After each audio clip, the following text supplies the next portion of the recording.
2022 წლის 22 დეკემბერი. ომიდან 1 წლის თავზე ზელენსკი შტატებში დიდებით მიიღეს. არავის უთქვამს მისთვის, რომ სამშვიდობო მოლაპარაკებები უნდა დაიწყოს, რომ ადამიანების სიკვდილი უნდა შეჩერდეს, რომ ომი უნდა შეწყდეს.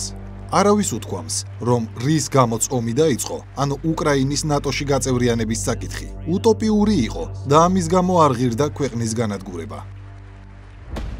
ეს კადრები ცხადად აჩვენებს, როგორია პრაგმატიზმისგან და რეალ პოლიტიკისგან დაცლილი სამყარო, ილუზიური რეალობა, რომელშიც ზელენსკი მსოფლიო ლიდერია, კედელი, რომელიც განვითარებულ სამყაროს რუსეთისგან იცავს.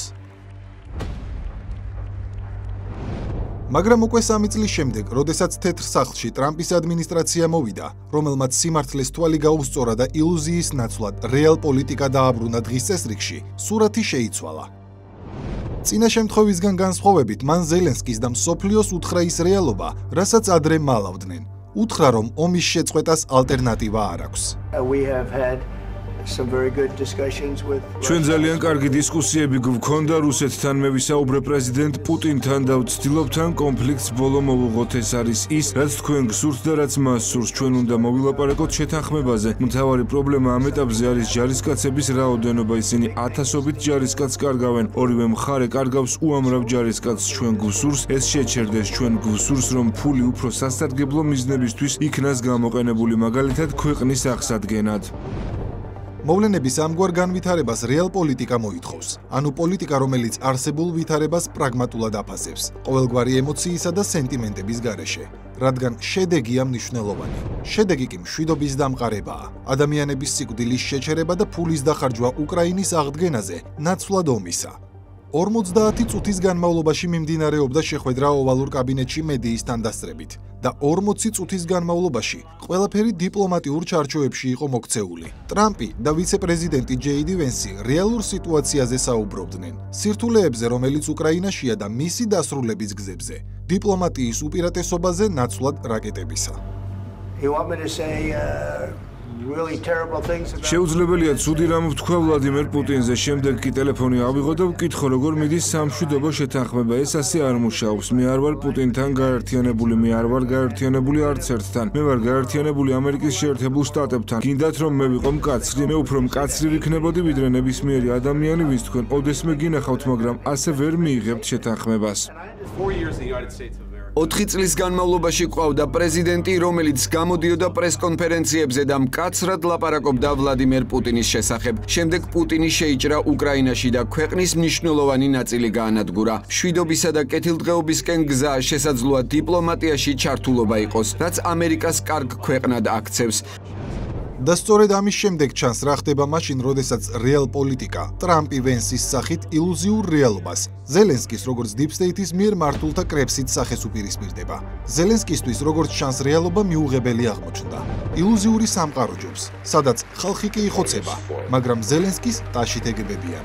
რეალ პოლიტიკა იმდენად მიუღებელი აღმოჩნდა მისთვის, რომ პრესკონფერენციის შემდეგ დაგეგმილ დახურულ ლანჩსაც კი არ დაელოდა. 10 წუთითაც კი ვერ შეიკავა თავი და მედიის თანდასწრებით დაიწყო პრეტენზიების წაყენება შტატების ახალი ადმინისტრაციის მიმართ. იმ ადმინისტრაციის, რომელიც ერთადერთია მსოფლიოში, ვინც ღიად გამოთქვა სურვილი და შესწევს ძალა, უკრაინაში ომი დაასრულოს. შეიძლება ვიკითხო 2014 წლიდან 2022 წლამდე არაფერი შეცვლილა. სიტუაცია იგივეა, ხალხი იღუპება, არავის შეუჩერებია ეს. რა ტიპის დიპლომატიაზე საუბრობთ, ჯეიდი? ეს საქმის გარჩევას გავდა მედიის თანდასწრებით. ზელენსკი იმდენად შეეჩვია 3 წლის განმავლობაში ილუზიურ რეალობაში ცხოვრებას, რომ ჭეშმარიტ რეალობასთან კავშირი გაწყვიტა. ოვალურ კაბინეტში თავი კვლავ მსოფლიო ლიდერად წარმოიდგინა, როგორც აქამდე აჯერებდნენ, თუმცა ილუზიური საპნის ბუშტი მალევე გასკდა. ზელენსკი რეალ პოლიტიკის სარკეში ჩაახედეს, სადაც ის გმირი კი არა, განადგურებული ქვეყნის პრეზიდენტია, რომელიც პოსტს მხოლოდ საომარი ვითარების გამო ინარჩუნებს და ერთადერთი რაზეც უნდა ფიქრობდეს, ომის დაუყოვნებლივ შეწყვეტა და მისი მოქალაქეების გადარჩენაა. მე ვსაუბრობ ისეთი ტიპის დიპლომატიაზე, რომელიც დაასრულებს თქვენი ქვეყნის განადგურებას. ბატონო პრეზიდენტო, პატივისცემით ვფიქრობ უპატივცემულობაა, რომ მოხვიდეთ ოვალურ ოფისში და ამ საკითხზე ამერიკული მედიის წინაშე იდავოთ. ამ მომენტში თქვენ დადიხართ და ახალ ხალწვეულებს აიძულებთ ფრონტის ხაზზე იბრძოლონ, იმიტომ რომ ცოცხალი ძალის პრობლემები გაქვთ. თქვენ მადლობას უნდა უხდიდეთ პრეზიდენტს ამ კონფლიქტში ჩარევისთვის. ოდესმე ყოფილ ხართ უკრაინაში, რომ ამბობთ რა პრობლემები გვაქვს. რეალურად მე ნანახი მაქვს და წაკითხული მაქვს ამბები და ვიცი რა ხდება. უარყოფთ რომ უკრაინის ჯარში ხალხის ნაკლებობას განიცდით და თქვენ ფიქრობთ რომ თავაზიანი საქციელი ამერიკის შეერთებული შტატების ოვალურ ოფისში მოდიხართ და ადმინისტრაციას ესხმით თავს, რომელიც ცდილობს თქვენს ქვეყანას ნგრევა არიდოს. ბევრი კითხვა, მოდით დასაწყისიდან დავიწყოთ.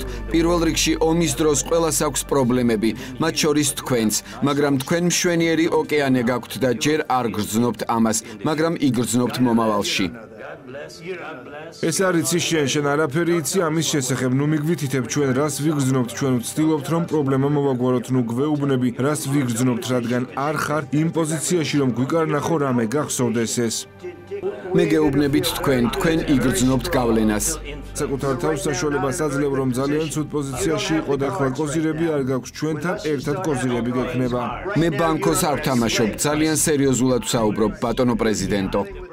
შენ თამაშობ ბანკოს, შენ მილიონობით ადამიანის სიცოცხლეს ეთამაშები, მესამე მსოფლიო ომს ეთამაშები და რასაც აკეთებ არის ძალიან უპატივცემულო ქვეყნის მიმართ, ამ ქვეყნის მიმართ, რომელიც შენ მხარს გიჭერდა.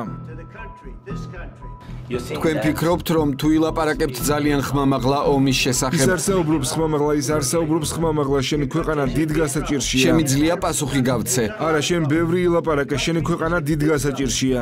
ვიცი. თქვენ არიგებთ, თქვენ ძალიან კარგი შანსი გაქვთ აქედან ნორმალურად გამოსვლის, ისევ ჩვენი დამსახურებით. ბატონო პრეზიდენტო, ჩვენ ვრჩებით ჩვენს ქვეყანაში, ვრჩებით ძლიერები. ომის დაწყებისთანავე ჩვენ მარტოები ვიყავით და მადლიერები ვართ. მადლობა ამ კაბინეტშიც თქვი და არა მხოლოდ ამ კაბინეტში. თქვენ მარტო არიყავით, ჩვენი იდიოტი პრეზიდენტის გავლით 315 მილიარდი დოლარი მოგეცით, სამხედრო აღჭურვილობა მოგეცით და თქვენი ჯარისკაცები მამაცები არიან, მაგრამ მათ ჩვენი სამხედრო აღჭურვილობის გამოყენება სჭირდებოდათ. თქვენ რომ ჩვენი სამხედრო აღჭურვილობა არ გქონოდათ, ეს ომი ორ კვირაში დასრულებული იქნებოდა. სამ დღეში, ეს უკვე მოსმენილი მაქვს პუტინისგან. სამ დღეში. გეუბნებით, ასე ძალიან რთული იქნება საქმის კეთება. ამის შემდეგ ლანჩიც გაუქმდა და ზელენსკის თეთრი სახლი დროზე ადრე დაატოვებინეს. კამათი ამ შეხვედრაზე არ იყო კამათი მხოლოდ ორ პრეზიდენტს შორის, არამედ ეს იყო იდეოლოგიური, სოფლმხედველობრივი უთანხმოება ილუზიასა და რეალ პოლიტიკას შორის, სადაც ერთი მხარე საპნის ბუშჩია და მისთვის ხელოვნურად მინიჭებული როლიდან ვერ გამოდის, ხოლო მეორე მხარე პრაგმატულ და ერთადერთ გამოსავალს თავაზობს მძიმე რეალობიდან, რისთვისაც პირველ რიგში საჭიროა რეალობას თვალი გაუსწორო. რა არის რეალ პოლიტიკა? რეალ პოლიტიკა არის, რომ თავზემოთ ძალა არ არის. პირველად გამოიყენეს, ეს იყო ოქტომბრის, დიდი ოქტომბრის სოციალისტური რევოლუციის მერე. როდესაც უდროვის ფორმა დაინახა, რომ ბოლშევიკები არ მიდიან, ვერ გადააგდეს. და მაშინ უნდა ველაპარაკოთ. მაგრამ ჩვენ ვიხილეთ სწორედ აი სამწუხარო სურათი, მე ესე ვიტყოდი, რასაც შეიძლება დავარქვათ, რომ მავრმა თავის საქმე შეასრულა და მავრი უნდა წავიდეს. ნუ მავრი ამ შემთხვევაში არის ზელენსკი ცხადია. მე ძალიან მძიმე საყურებელი, რა თქმა უნდა, იმიტომ რომ წინა აი ამ გლობალისტურ სურათში ის ასრულებდა გმირის როლს. და დღეს ის უნდა ყოფილიყო ის დანიშნეს მსხვერპლად. როგორც ცნობილ ქართულ ფილმშია, არ მინდა ფინიში, ხო? ხო და არ უნდა განწევების ვაცად ყოფნა, ძალიან მძიმე მომენტია მოკლედ. ეს შეხვედრა იყო მწარე სიმართლის დემონსტრირება, სადაც ზელენსკი თავს არაკომფორტულად გრძნობდა. განსხვავებით 2022 წლის 21 დეკემბრისა, როდესაც იმავე კაბინეტში გამართულ შეხვედრაზე მის ირგვლივ ისხდნენ ადამიანები, რომლებიც ზელენსკისგან გმირს ქმნიდნენ, ომის გაგრძელებისკენ მოუწოდებდნენ. არადა სწორედ მათ ხელში იყო ყველა ბერკეტი, რომელიც უკრაინას ომს ააცილებდა. ოვალურ კაბინეტში გამართულ 2022 წლის ამ შეხვედრის კადრებში ეს კაცი ჯეიკ სალივანია, ბაიდენის მრჩეველი უსაფრთხოების საკითხებში. აი ეს კი ჯეფრი საქსი, რომელიც ომიდან 3 წლის თავზე სწორედ ჯეიკ სალივანთან გამართულ სატელეფონო საუბარს იხსენებს. 2021 წლის 15 დეკემბერს საშიშიმ თავისი წინადადება წარადგინა. იმ დღესვე თეთრ სახლში ჯეიკ სალივანთან 1 საათიანი სატელეფონო საუბარი მქონდა. ვებედრებოდი, ჯეიკ, შენ შეგიძლია აირიდო ომი. უბრალოდ უნდა განაცხადო, რომ ნატო უკრაინაში არ გაფართოვდება. მან მიპასუხა, ნუ ხელავ, ნატო არ აპირებს უკრაინაში გაფართოვებას. მე ვუთხარი, მოკიდებული. ჯეიკ, შენ ეს საჯაროდ უნდა განაცხადო. მან მითხრა არა, ამას საჯაროდ არ ვიტყვით. ეს საუბარი კი თავის მხრივ ამყარებს უკვე დღეს დონალდ ტრამპის სპეციალური წარმომადგენლის სტივ უიტკოფის მიერ გამოთქმულ ეჭვებს, რომ ომი პროვოცირებული ნამდვილად იყო, თუმცა არა მაინც და მაინც რუსეთის მხრიდან. The war didn't need to happen. It was provoked. ეს ომი არ უნდა მომხდარიყო, ის პროვოცირებული იყო და არა მაინც და მაინც რუსეთის მხრიდან. იმ დროს საუბარი იყო უკრაინის ნატოში გაწევრიანებაზე. პრეზიდენტს ტრამპს ამის შესახებ ნათქვამი აქვს, რომ ეს არ იყო საჭირო და ეს იქცა საფრთხედ რუსებისთვის. ამ ფაქტს უნდა შევეგუოთ.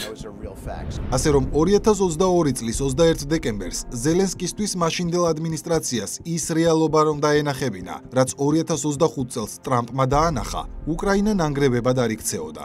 მაგრამ ეს ხომ ის პერიოდია, როდესაც რეალობა და პრაგმატიზმი დასჯადი იყო, რადგან Deep State-ის მიერ შემოთავაზებული ილუზიური სამყარო რეალ პოლიტიკისგან სრულიად მოწყვეტას ნიშნავდა. ეს იყო სამყარო, რომელიც იყო აგებული დაპირისპირებაზე და შეიცვალა რეალ პოლიტიკით. რატო შეიცვალა? მოდი დავსვათ შეკითხვა. იმიტომ რომ გლობალისტური პროექტი ჩავარდა. უფრო მეტიც არ მარტო ეს ჩავარდა, არამედ თვითონ დასავლეთს გაუჩნდა სერიოზული პრობლემა და ტრამპის სახით მივიღეთ ჩვენ პერფორმატირების ძალიან კარგი საშუალება. რეალ პოლიტიკის პრიზმიდან რომ ემოქმედათ 2022 წელს, იმთავითვე შეფასდებოდა სიტუაცია ადეკვატურად.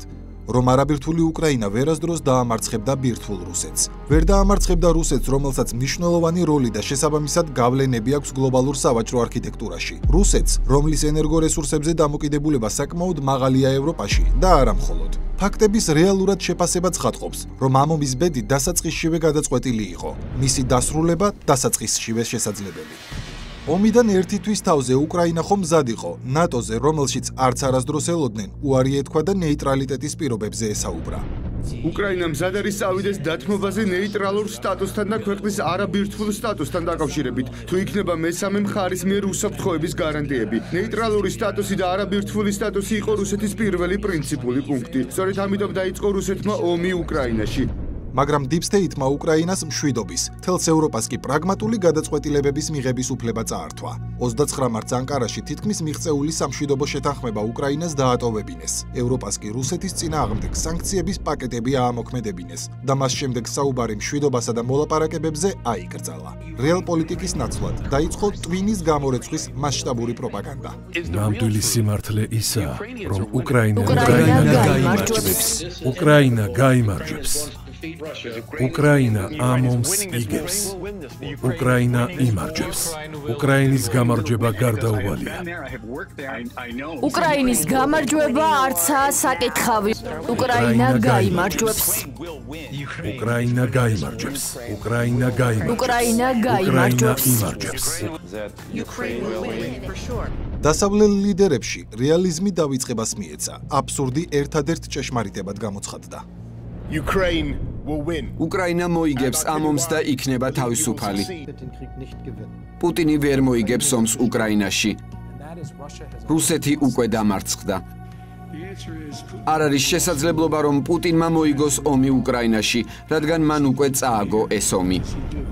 ასე დააჯერეს ზელენსკის, რომ მსოფლიო ლიდერია, მესიის მახვილი. კიდევ ერთი დასტური იმისა, რომ პრაგმატულობა სრულად დაიკარგა, იყო მიღებული გადაწყვეტილებების სანქციებთან დაკავშირებით, რომლებიც როგორც მაშინ ითქვა, რუსეთს დაასუსტებდა, დააჩოქებდა და უკრაინის სწრაფ გამარჯვებას უზრუნველყოფდა. Ukraine must win this war. უკრაინამ უნდა მოიგოს ეს ომი და პუტინის აგრესია უნდა დაასრულდეს სტრატეგიული მარცხით. ამიტომ გავაკეთებთ ყველაფერს, რაც შეგვიძლია, რათა დავეხმაროთ უკრაინელებს გაიმარჯვონ და თავიანთი მომავალი ხელში აიღონ. And retake the future into their hands. სანქციების არაერთი პაკეტი დამტკიცდა, მაგრამ ისინი ორლესულ מחვილს დაემსგავსა. დასავლეთი, რომელიც რუსულ რესურსებს ბლოკავდა, თავად აღმოჩნდა კრიზისში. რუსულ იაპგაზზე უარი თქვეს და საკუთარი ინდუსტრია დააზარალეს, ხალხი დააზარალეს, ეკონომიკა დააზარალეს. როდესაც რუსეთიდან მილსადენით მოსული იაფი გაზის ნაცვლად ოკეანით გაცილებით ძვირი ამერიკული თხევადი გაზის იმპორტი მოუწიათ. როდესაც რუსული იაფი ნავთობი შემოაკლდათ და პროდუქცია გაუძვირდათ. შემდეგ კი მათ იმაზე სწრაფად მოუწიათ რეალობისთვის თვალის გასწორება, ვიდრე თავად ეგონათ და დაიწყეს საკუთარი დაწესებული სანქციებისგან გვერდის ავლის გზების ძიება. ეს არის ადამიანის ბუნებისათვის დამახასიათებელი ფარისეულობა, როდესაც რეალობა არ შეესაბამება შენს სურვილებს, მაგრამ ცხოვრება ხო გინდა. ევროპას როგორც ერთიან სუბიექტს ევროკავშირი არ აღმოაჩნდა ეს სუბიექტობა დაკარგა მოკლედ ევროკავშირმა როგორც ასეთმა. მაგალითისთვის თუ ევროკავშირმა რუსული ნავთობი აკრძალა, იგივე ევროკავშირი რუსულ ნავთობს ინდოეთისგან ყიდულობდა. ნავთობი, რომელიც რუსეთს ოკეანეში მიმავალი გემებით ტოვებს, სავარაუდოდ ახალ ბაზრებს იპოვის. უკრაინაში შეჭრის შემდეგ ინდოეთი და ჩინეთი რუსული ნედლი ნავთობის ბევრად უფრო დიდი მყიდველები აღმოჩნდნენ.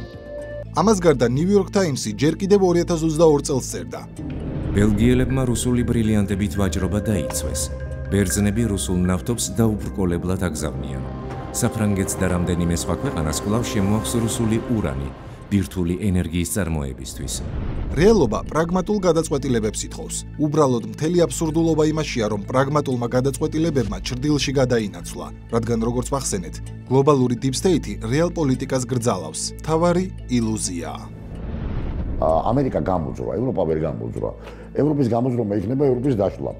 ანუ ჩვენ დავინახეთ, რომ ნატო აღარ არსებობს, ევროკავშირი პრაქტიკულად არ არსებობს, გადარჩებიან ცალკეული ქვეყნები, რომელთაც აღმოაჩნდებათ, ან უკვე აღმოაჩნდათ თვით გადარჩენის ინსტინქტი, რასაც ჩვენ ვეძახით სუვერენიტეტს. აი შენი ბედის წერა, შენი არქეტიპული რაც არის, შეიძლება დაინახო, შეიძლება ვერ დაინახო.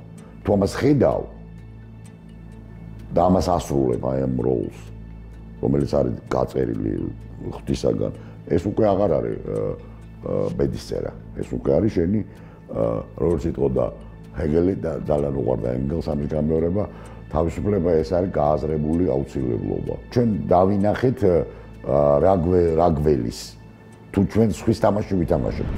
ცხადია, კარგია იმგვარი ხელისუფლების ყოლა, რომელიც რეალ პოლიტიკისა და მოვლენების პრაგმატულად შეფასების მნიშვნელობას იაზრებს. მაგრამ გამართლებაა, როდესაც შენი ქვეყნის ხელისუფლება მზადაა დაუპირისპირდეს გაცილებით დიდ ძალებს ეგზისტენციალური საფრთხის თავიდან ასარიდებლად. როგორც კი შტატებში ადმინისტრაცია შეიცვალა და დონალდ ტრამპმა პრაგმატიზმი პოლიტიკაში დააბრუნა, აღმოჩნდა, რომ საქართველოს ხელისუფლება ისტორიის ბნელ მხარეს კი არა, სინამდვილეში საკუთარი ქვეყნისა და ხალხის მხარეს იდგა და ატარებდა რეალ პოლიტიკას. დღეს კი უკვე დიდი მოთამაშეებით სწორედ რეალ პოლიტიკის პრიზმიდან ადგენენ დღის წესრიგს.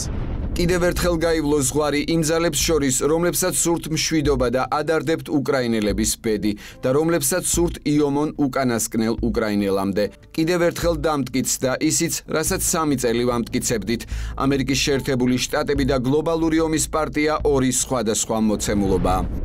ნაცაგენტურა ისტერიულად არწმუნებდა ხალხს გლობალური ომის პარტია Deep State-ი ქართულმა ოცნებამ მოიგონა რუსული ნარატივია გუშინდელის შემდეგ ამ მოგონილი ბოროტების რამდენი მხარდამჭერი გაიშიფრა მსოფლიოში ადგილობრივი აგენტურის ჩათვლით. ყველამ ნახეთ, ხილება გრძელდება, პრეზიდენტ ტრამპს კი წარმატებას უსურვებს Deep State-ის და ომის პოლიტიკის წინააღმდეგ ბრძოლაში. ჩვენი ხელისუფლება, რომელიც ვუშვებდით ომის დაწყების ალბათობას, ვარაუდობდით მის შესაძლო განვითარებას და მის ზეგავლენას საქართველოზე, ერთადერთ სწორ და მტკიცე გადაწყვეტილებამდე მივიდა. ჩვენ არ დავაწესეთ სანქციები, თუმცა არავის მივეცით საერთაშორისო სანქციების გვერდის ავლის შესაძლებლობა. არ გავაგზავნეთ მოხალისე მეომრები ფრონტზე, არ გავზარდეთ ესკალაცია და არ გავამძაფრეთ რიტორიკა. რიტორიკა, როგორც გუშინ თეთრ სახლში დავინახეთ, ძალიან მნიშვნელოვანი ყოფილა. დიახ, ახალი ეპოქა ასეთია. ამ ეპოქაში გავლენები დაკარგა უტოპიურმა, ფსევდოლიბერალურმა ნარატივებმა და რეალობას, მიუხედავად მისი სიმძიმისა, თვალს უსწორებენ. საქართველოს ხელისუფლების პოლიტიკამ ქართველ ხალხს ეს რეალობა გაცილებით ადრე დაანახა. ამიტომაც ჩვენ ილუზიური სამყაროდან გამოსვლა არ გვჭირდება, რადგან იქ არც არასდროს ყოფილვართ, განსხვავებით ზელენსკისა და მისი თაყვანისმცემლებისგან. საქართველოს ხელისუფლება ზეწოლას რომ დამორჩილებოდა, უკვე დღეს რეალ პოლიტიკიდან გამომდინარე მიღებული გადაწყვეტილებები გაცილებით მძიმე იქნებოდა ჩვენთვის, ვიდრე ახლა უკრაინისთვისაა. ტრამპი ხომ დღეს პირდაპირ ამბობს. პრობლემის უდიდესი ნაწილი იყო ის, რომ რუსეთი მრავალი წლის წინ ამბობდა, რომ ნატო არ უნდა იყოს უკრაინაში. ეს ერთგვარად ქვაზე იყო ამოკვეთილი და სადღაც პროცესის მსვლელობისას ბაიდენმა თქვა: არა, მათ უნდა ჰქონდეთ ნატოში შესვლის შესაძლებლობა. რუსეთისთვის პირდაპირ ზღურბლზე ვიღაცის ყოლა, მე შემიძლია გავიგო მათი გრძნობები ამასთან დაკავშირებით. ეს რომ 3 წლის წინ ეთქვათ, ანუ პრაგმატიზმი რომ არ დაევიწყებინათ, უკრაინა გადარჩებოდა, მაგრამ ილუზიურმა რეალობამ ის გაანადგურა. რეალ პოლიტიკის პრიზმიდან დანახული განადგურებული უკრაინა კი არსებობა არ არსებობის გზაგასაყარზეა და არა გამარჯვებული. უკრაინა ისეთ პოზიციაშია, რომ ან დათანხმდება შეთავაზებულ პირობებს ომის დასასრულებლად, ან შესათავაზებელიც კი აღარაფერი დარჩება. პრობლემა არის, რომ მე გაგაძლიერე რათა იყო მაგარი კაცი და არ მგონია, რომ მაგარი კაცი იქნებოდი შტატების გარეშე და შენი ხალხი ძალიან მამაცია, მაგრამ ამ შეთანხმებას დადებ, ან ჩვენ გავდივართ და თუ ჩვენ გავალთ, თქვენი ბრძოლებთ. არ მგონია, რომ ეს კარგი სანახავი იქნება, თუმცა როდესაც ამ შეთანხმებას ხელს მოვაწერთ, თქვენ ბევრად უკეთეს პოზიციაში იქნებით, მაგრამ საერთოდ არ გამოხატავ მადლიერებას და ეს არ არის კარგი რამ. გულწრფელი ვიქნები, ეს არ არის კარგი. ეს ტრაგედია, რომელიც საქართველოშიც განმეორდებოდა, რომ არა ხელისუფლების პრაგმატული პოლიტიკა. ყველა დღე, ერთი კვირა, ორი კვირა, ერთი თუ ორი თუ სარამე ომი არ დასრულდება, არის ყველა შეიძლება პირობითად მეორე დრო უწოდო, იმიტომ რომ იქნება ძალიან დაძაბული ველი, იქნება ძალიან დაძაბული მდგომარეობა გეოპოლიტიკურად და შესაბამისად გმართებს ძალიან დიდი სიფრთხილე. ჩვენი ქვეყნის რისკები რომ კარგად გავითვალისწინოთ, ცოტა